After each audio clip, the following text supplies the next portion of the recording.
Welcome back to Economics Learning. Today we discuss East Asian crisis.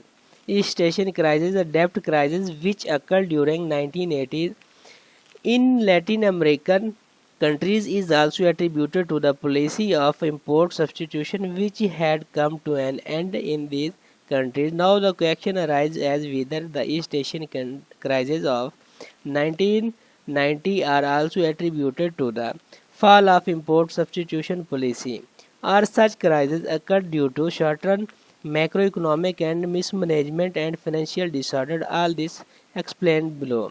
Before such economic and financial crisis, the East Asian economies were furnished with higher growth rate, industrial development and urbanization, but the experts think that first one is the higher growth rate came into being due to existence of unorganized money and capital market and greater intervention by the governments. As a result, the corporate and financial sectors for the sake of long-term financing depending upon short-term loans.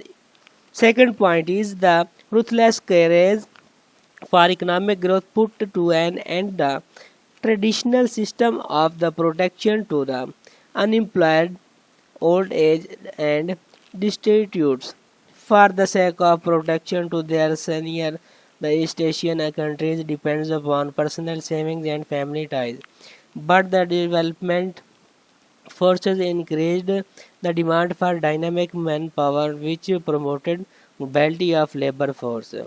This state of affairs not only boosted the personal consumption but it also put constraints on the traditional approach to solve the social problem. This led to develop the same situation which came into being after replacing the traditional commune system in China and state enterprises the Vietnam by the market's economy.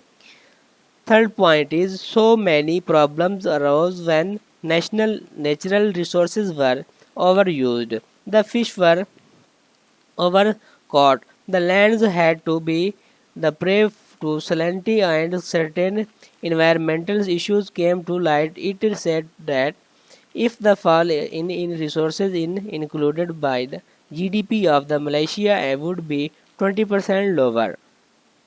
Now we see the causes of East Asian crisis in detail. First point is inflow of foreign capital. Out of the above three factors, the most important role was played by money market and inflow of foreign credit, particularly short-run foreign loans. As it is said that during the mid of 19, the craze was observed to rise short-run team loan in Thailand, Korea, and Indonesia. Again, the foreign investors invested heavily in the shares of the stock market of the country. These countries on the ground of concept of open such a macroeconomic environmental was created which encouraged inflow of foreign capital. This situation provided impetus to credit boom already existing in the country. Moreover, in these countries, many markets had already been liberalized as a result of all when there were limited restriction on the money market, a greater increase in money supply was observed.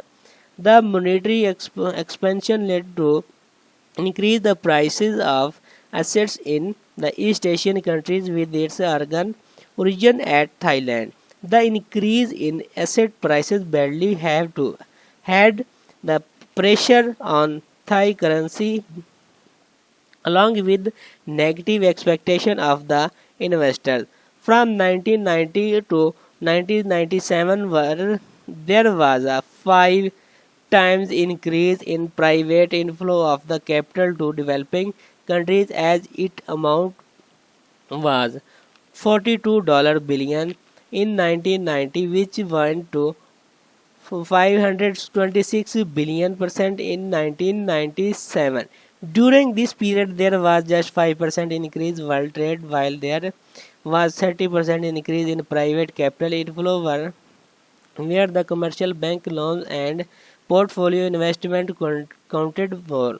In such expansion, the foreign investors had the craze to earn higher return as the East Asian countries were playing a role emerging market. Hence, they had the higher rates of return as compared to the developing countries because of higher growth rate, lower public debt ratios, and stable macroeconomic management. The East Asian countries had become the having for investment. Third point is credit boom. As told above that in East Asian countries there was a marvelous growth rates which encouraged foreign loans and the inflow of foreign capital. In that period, the countries of Association of Southeast Asian Nations had pegged their currencies with dollar as the rate of exchange was fixed and there existed rate of interest differential. The capital inflow or to countries went on increasing, but the bells just started ringing when the competitiveness decreased, corporate profits fell, and prices of dollars started increasing. However, its effects were not realized in case of Singapore and Hong Kong as they were having flexible labor market and productivity gains were higher. In 1996, Japanese currencies yen appreciated in terms of dollar. Therefore, the currency whose values were fixed in terms of dollar, their value decreased in terms of yen. However, during this period, the exchange rate policies followed by these countries encouraged the inflow of foreign capital. This inflow of capital led to increase the demand for loans in the local currencies. As a result, there was a 20% increase in M2 in East Asian. Such monetary expansion was twice to that China, Taiwan, Hong Kong, and Singapore. The credit boom led to increase the prices of properties as during the whole years of 1996 were there was a two-digit increase in the prices of assets in Bangkok, and because of increase in the price of assets, the value of the securities pledged with the banks increased. As a result, they advanced too much. Again, the owners of properties and assets increased their assumption, considering themselves rich. In this way, when aggregate demand increased, there was a further encouragement of foreign loans. Third point is weak financial system and poor investment and excessive risk. In the beginning of the higher growth rates attracted foreign loans and capital, but along with the increase in the investment, the return went on the decreasing. As a result, the increment capital output ratio in Thailand, Korea increased. The borrowing from the local and foreign bank increased far more than foreign direct investment.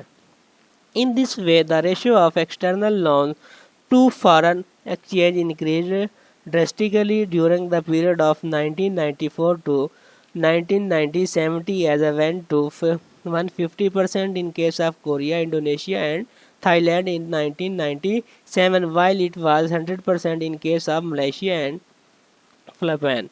In the case of Thailand, the finance companies and the banks borrowed in terms of the yen from government source and lower interest rates which were invested in real estate. This also led to increase the liabilities and payments of foreign institutions in terms of foreign currencies. In case of Korea, the local banks borrowed through the world capital market. In case of Indonesia, and corporations borrowed through the foreign sources, particularly the offshore companies.